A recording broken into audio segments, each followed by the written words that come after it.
धृतराष्ट्रवाच धर्मक्षेत्रे कुरुक्षेत्रे समवेतायुयुत्सवः मामका पाण्डवाश्चैव किम् अकुर्वत सञ्जय। सञ्जय उवाच दृष्ट्वा तु पाण्डवानीकम् व्यूढम् दुर्योधनस्तदा आचार्यम् उपसङ्गम्य राजा वचनमब्रवीत् पाश्यतां पाण्डुपुत्राणाम् आचार्यम् महतिम् चमुम्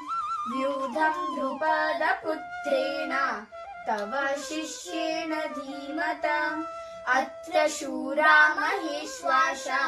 भीमार्जुना समायुधि युयुधानो विराटश्च द्रुपदश्च महारथम् दृष्टकेतुश्च कीतानाम् काशीराजश्च वीर्यवान् पुरुजित् कुन्तिभोजश्च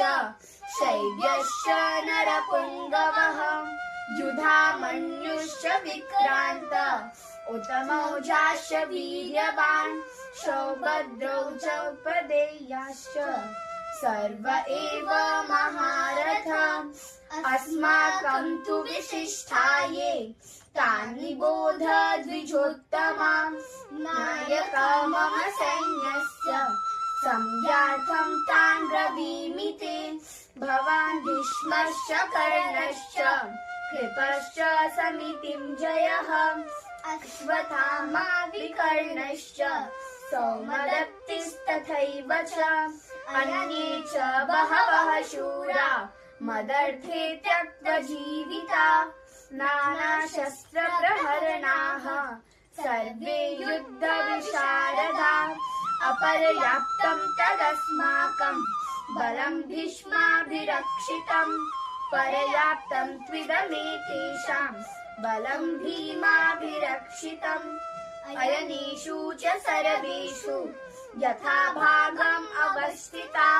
भीष्मम् एवाभिरक्षन्तु